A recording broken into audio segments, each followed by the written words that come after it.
Yeah, this is the developer update. So this is the one about Ashes of Creation. Okay, here we go.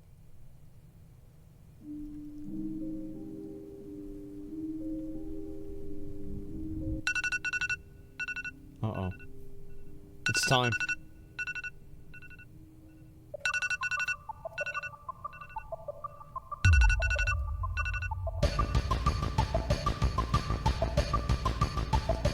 I wasn't okay, just a minute. Okay, I wasn't expecting him to not have a shirt on. I don't know why, but that really caught me by surprise.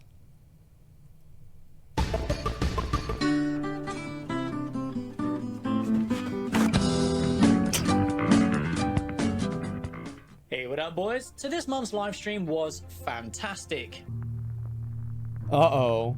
And there was an incredible amount of content for me to show. So I'm gonna turn it up a bit. I'll cut this intro short, so I'll get on with it.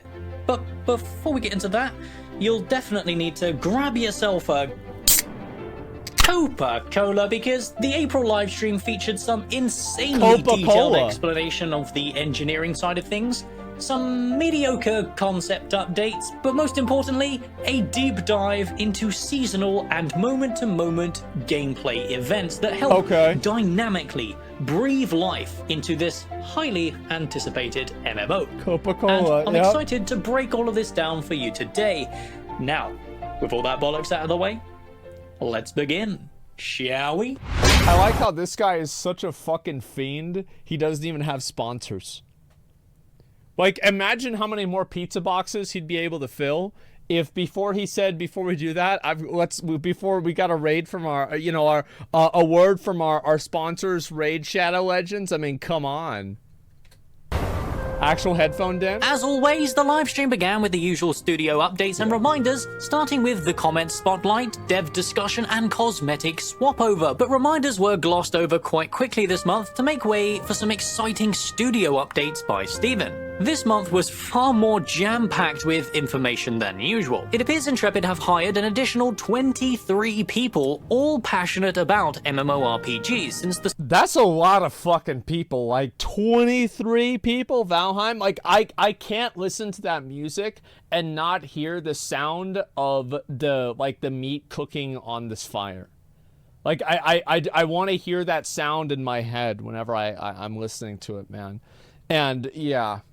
Start of this year, so the team is nearly there and has come a long way. 23 people, that's a lot. But Steven also teased that the team have hit their first milestone for this year, but sadly, as things are not quite ready to show, they instead decided to cuck us until it's actually ready to show. They did— That's probably a good idea. I remember whenever Ashes of Creation, the first tech alpha, came out, and people became very negative about the game because the tech alpha was a tech alpha, and they were like, oh bro, this isn't that good, it's not as good as I thought it was gonna be. It was a tech alpha. Like right now, I think Ashes of Creation, like what they need to realize is that a lot of people are looking for something to be negative about. And I think last time, whenever they did the character creator update, that was like, honestly, the character creator for Ashes was fucking amazing.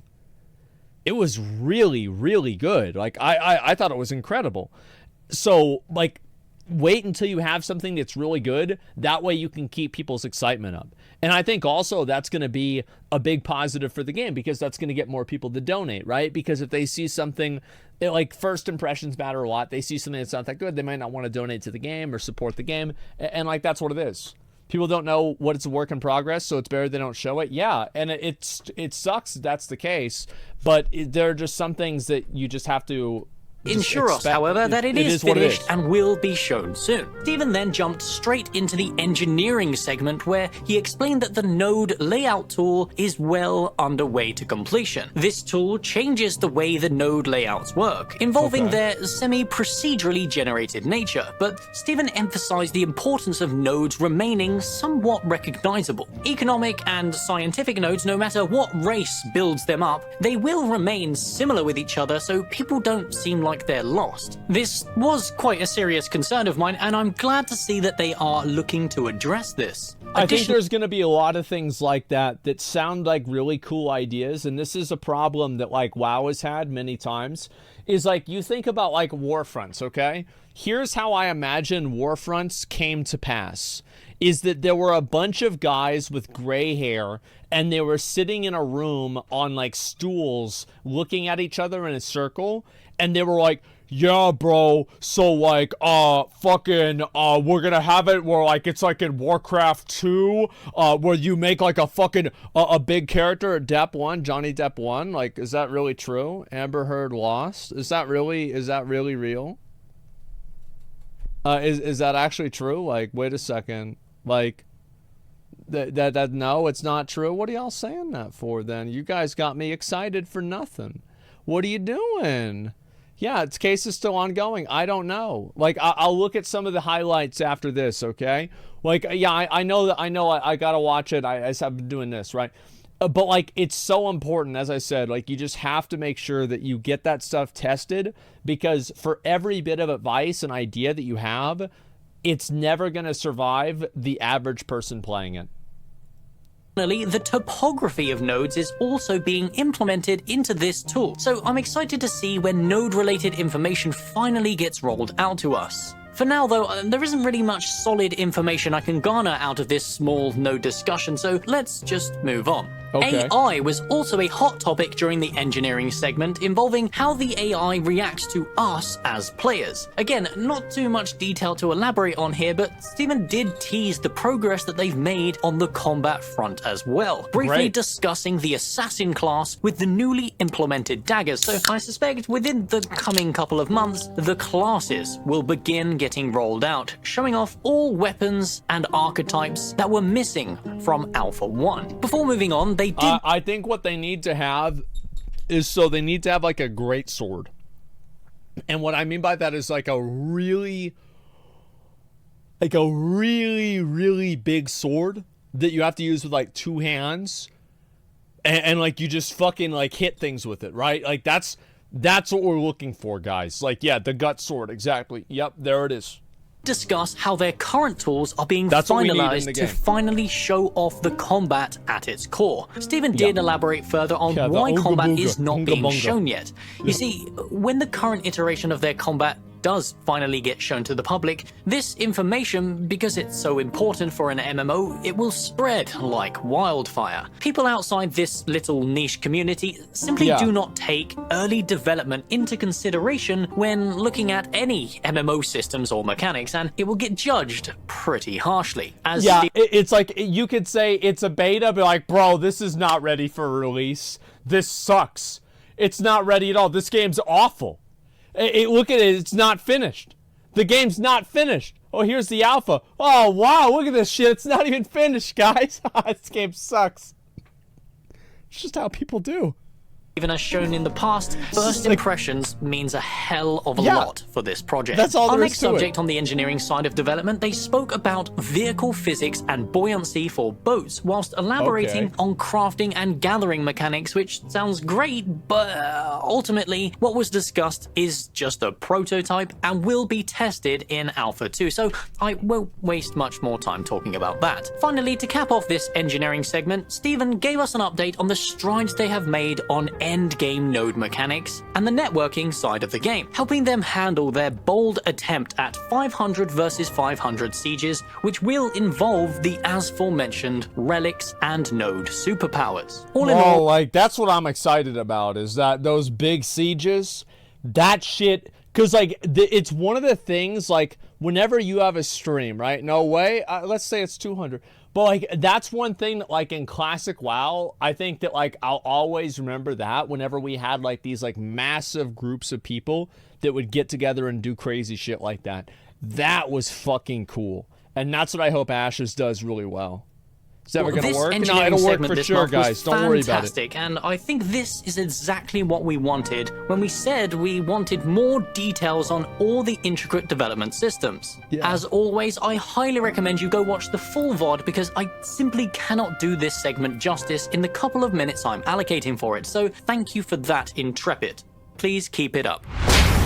Dynamic Events 2.0. The design segment this month was super exciting, discussing events both world-changing and moment-to-moment gameplay. The clip shown here is a small looping clip demonstrating how a goblin faction would attack a node, so I'll keep that looping throughout this segment. Steven began by discussing the types of triggers that would begin these events. A plague sweeping across the land, natural disasters, a volcanic eruption, and of course, a monster faction attacking like the goblins shown. Steven went on to explain that all events in the world are on some kind of building timer. If the threats in the world are not dealt with on time, they will react to players and the nodes around them. This is actually exactly how events work in Guild Wars 2 at a fundamental level. Intrepid are just looking to take this system to the next level. Their main focus for the moment-to-moment... I like that. I'm glad. I've always said many times, like, I think it's always reassuring whenever people just take an existing concept and make it better,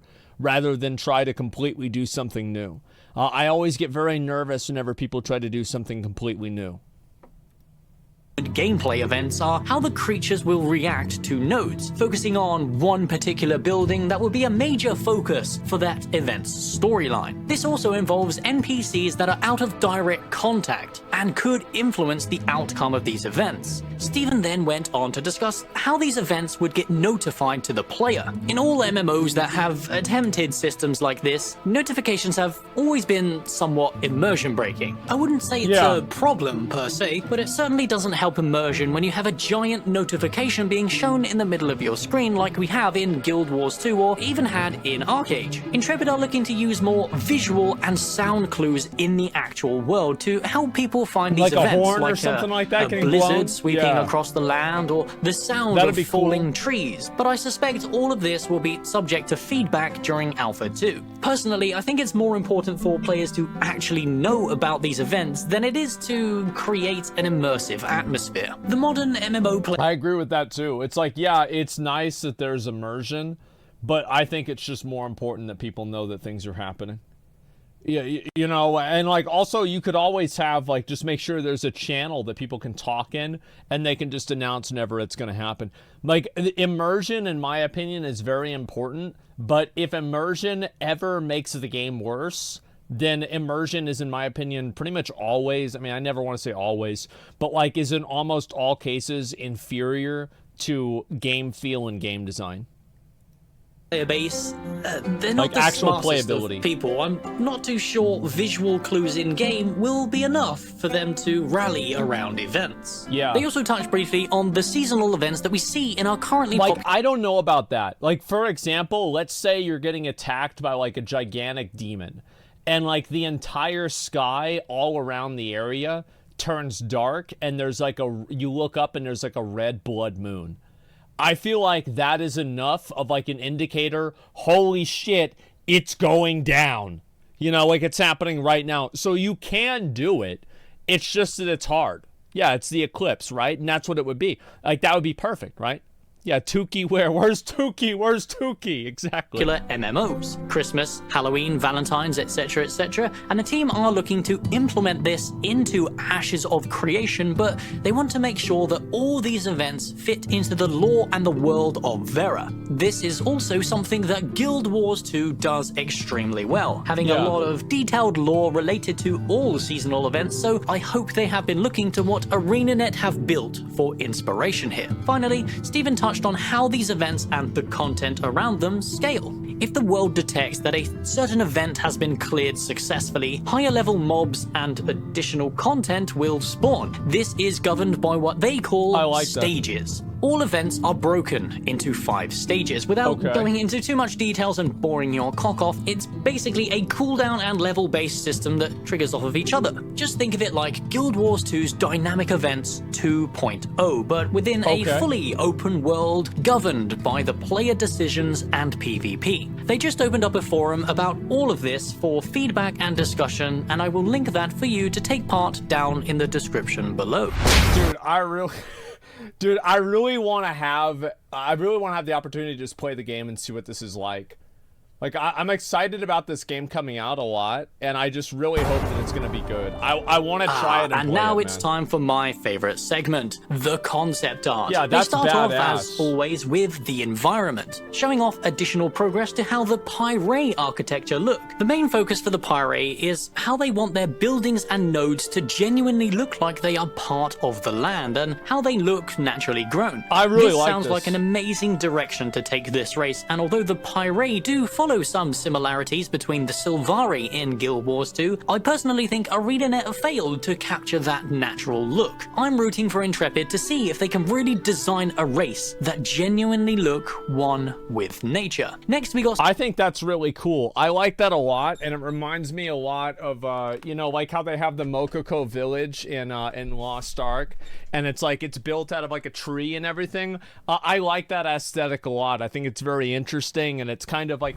it has like such a huge window for creativity with it. That's what I like it a lot. I'll be right back. I have to take a piss. Some really nice in-game screenshots of some Alar ruins left behind after the Cataclysm. But what are the Alar, I hear you say? Well, the Alar are the parent faction that eventually split up into both the Veilun and the Kalar after the Exodus. And if you want more information on races and the lore of Ashes of Creation, I'll link them to you down in the description below and up here in the top corner. Finally, for environment, we got some teasers showing off the seasonal system on a much larger scale than shown before. Last time they teased this was many months ago, and it was just involving a single mount and how the flowers bloom, wilt, and grow depending on the season. But this... Oh, that's just like the Wandering Ancient. Yeah, I like that a lot. As you can see from the screenshots, is showing off that tech across a large expanse of land. Steven then went on to tease how the seasons would affect the economy or even the events that play out, seeing how the world changes and reacts depending on which season it is. Following... I feel like everybody that sees this, like, am I the only I feel like everybody, the way that people think about Ashes of Creation, it's like if a girl that's really, really hot starts DMing you and you assume it's a catfish. You know what I mean? Like, there's no way this is actually going to be this good. Like, this is not going to happen. Perfect analogy. Yes, exactly. It's like... The thing is, why do you think that? Well, because last time you had this happen, a girl DM'd you. Last time, let's say last time her name was New World, you were like, oh my God, this is too good to be true, but I'm going to let myself fall in love again. And then your heart was broken. And you're like, what the fuck? And so now it's happening again, and it's like, oh my God, I'm getting fucking taken advantage of. And so people don't want to let themselves believe. They don't want to let their guard down. And I think everybody feels that way. You know, like Steven knows that. He even mentioned that. I did an interview with him. He talked about the same exact thing. So everybody, I think, feels this way about this game. And it's like there's so much confidence about this, right? And it's just, fuck. Like, I hope that it's good. I really hope that it's good, but goddamn, like, I'm almost afraid to get hyped about this. You know what I mean? Like, yeah, that's how I feel. A beaten dog. That's what. Yeah, that's the analogy he used. Yeah, I remember. In the environment art, we of course move on to the character art, which was unfortunately mostly related to cosmetic packs. They started with the Sleep Seer's Rament, and I genuinely cool. Like couldn't find which High Priest cosmetic pack this belonged to, so sorry about that. Hey, maybe it's not from a cosmetic pack at all. Yeah, no, who am I kidding? Then we got the Steed of the Frayed Corpse from the October 2020 pack, the Amethyst Bowbite from the January 2021 pack, the Rock Hawk, the Rock I was about to say. And then next we have our Rock Hawk. Don't say it too fast. Following that, we got a Scarab, which I do not recognize, to be honest. I'm not sure if it's from a cosmetic it's like one pack of those or not. beetles. But finally, they ended the live stream found with a one of those bang by once. showing off another giant world boss. And my God, doesn't this scorpion look amazing? And I cannot wait to fight this monstrous thing deep in the desert biome, maybe? And that's everything from this live stream. But my thoughts... Bro, let's go back real quick. Maybe? And that's everything. And my God, doesn't this scorpion... Look at that shit, bro. That is pretty fucking cool, man. That is pretty fucking cool. and look amazing, and I cannot wait to fight this monstrous thing deep in the desert biome, maybe? And that's everything from this month's live stream, but my thoughts, they mean nothing without yours in the comments below. And hey, if you're new to Ashes of Creation and are just getting into the game in the last couple of months, my channel is full of Ashes of Creation content, so go ahead and browse the channel to catch yourself up with the game. But Narc, this livestream was mostly gibberish. I want to see combat. And to that I say, listen, kid, this isn't Amazon Game Studios or Activision Blizzard. Isn't that a good thing? Just be patient, subscribe to the channel, and get high on copium.